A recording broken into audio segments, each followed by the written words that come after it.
ඉතින් අද අපි එකතු වෙලා ඉන්නේ අපේ eBay dropshipping tutorial එකේ දෙවෙනි ටියුට් එකත් එක්ක.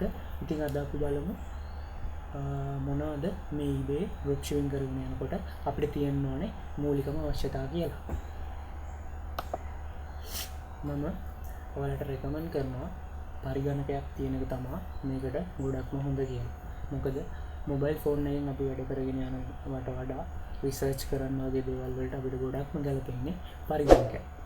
පරිගණකයක් එක්ක ස්මාර්ට් ෆෝන් එකක් තියෙනවා නම් ගොඩක් වටිනවා. මොකද අපිට dropshipping කරගෙන යනකොට එන notifications එහෙම දෙන්න ගන්න පුළුවන් එක. මොකද අපි හැම වෙලේම පරිගණකයක් ෆෝන් එකේ තියාගෙන වැඩ කරගෙන ඉන්නේ නැති හින්දා ෆෝන් එකෙන් විතරක් කරන්න මම try කරලා නැහැ. මම ඉන්න හරියටම ෆෝන් එකෙන් විතරක් හැමදේම රිසර්චින් හැමදේම කරන්න පුළුවන් ද කියන එක ගැන දන්නේ නැහැ.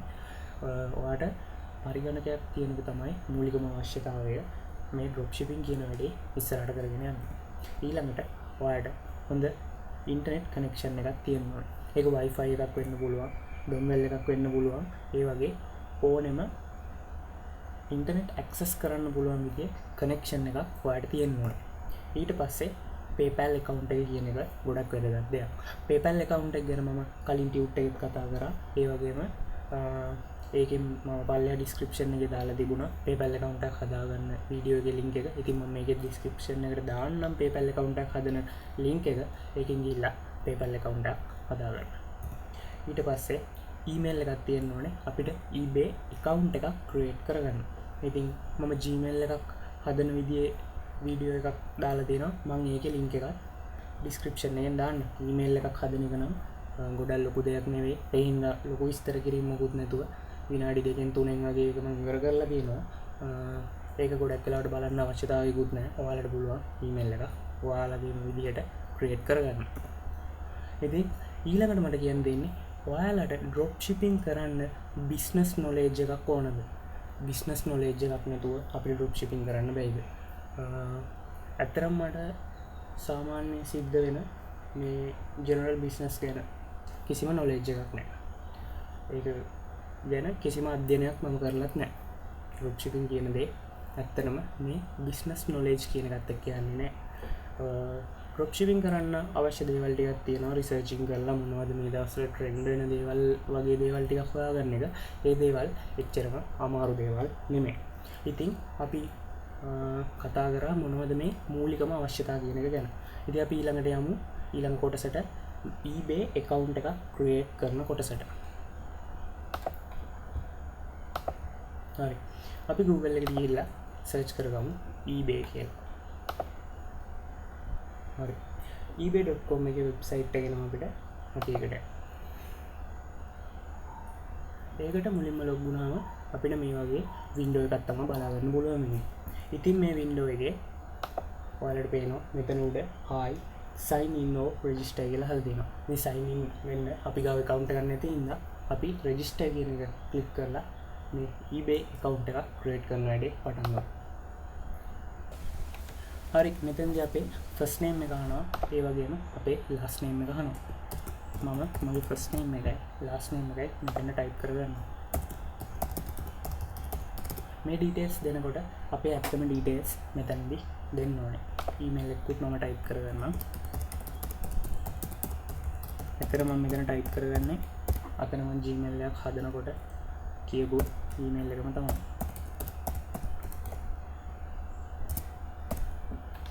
හරි, ඊළඟ password එකකුත් දාගන්නම්.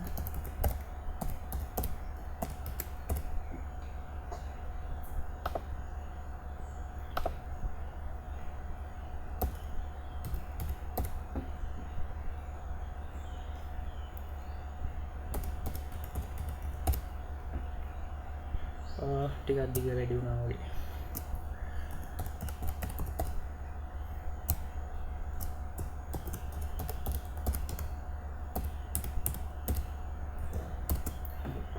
මම password එක type කරගත්තා.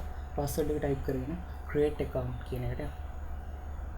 මෙතනදී තව දෙයක් කියන්න දෙනවා. මෙතන අපි personal account කියන තැන තමයි ඉන්නේ. මෙතන අපිට මේ වෙතර ටික එක දාලා business account කියන එකට යන්න පුළුවන්. business account එක කියන්නේ අපි එකපාරම selling කරන්න account එකක් eBay එකේ හදනවා. ඇත්තටම eBay account එකක් හදනකොට අපි මුලින්ම buying වලින් තමයි පටන් ගන්න ඕනේ. මොකද මේ දවස්වල ගොඩක් කට්ටිය eBay accounts හදාගෙන හරි මෙතඩ්ස් වලට මේ ඩ්‍රොප්ෂිපින් කියන එක කරන්නේ නැතුව account suspend කරගන්නවා.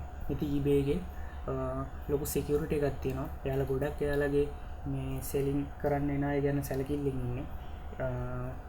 ඒගොල්ලෝ එකපාරටම ඇවිල්ලා එහෙම sell කරන්න පටන් ගන්න අයව suspend කරලා දාන හින්දා අපි මේ personal account කියන එකෙන් buying account එකක් හදලා තමයි මේ වැඩේ පටන් ගන්න. හරි create account කියන එක මම ක්ලික් කරා. අපි යන් ඉස්සරහට. හරි ඉතින් eBay account එකක් හදන එක ගොඩක් සරල step ටිකක් තිබ්බේ. ඒ දෙන්නේ අපි eBay account එකක් ඇත්තටම හදලා ඉවරයි. මේ වෙනකොට කියන්න ගොඩක් දේවල් තියෙනවා. මේ dropshipping කියන දේවි අපිට feedback කියන එක ගොඩක් වැදගත් වෙනවා. මොකද sellers ලා වුණත් eBay එකේ rating වෙන්නේ මේ feedback කියන එකත් එක්ක. මොකද්ද මේ feedback කියන්නේ? seller කෙනෙක් තමන්ගේ භාණ්ඩය කවුරු හරි buyer කෙනෙක්ට විකුණුවාම ඒ buyer ඒ sellerට feedback එකක් එවනවා. එයාට rating එකක් දෙනවා. එයා හොඳයිද නැද්ද? එයාගේ delivery කොහොමද? ඒ වගේ දෙයක් ගැන. ඉතින් මේ වගේ feedback ඇවිල්ලා ratings උඩට එන අය තමයි top rated sellers ලා විදියට eBay එකේ හොඳටම එයාලගේ selling ටික කරගෙන යන්නේ. ඉතින් මේකෙදි අපිටත් ඕන වෙනවා මේ feedback කියන එක.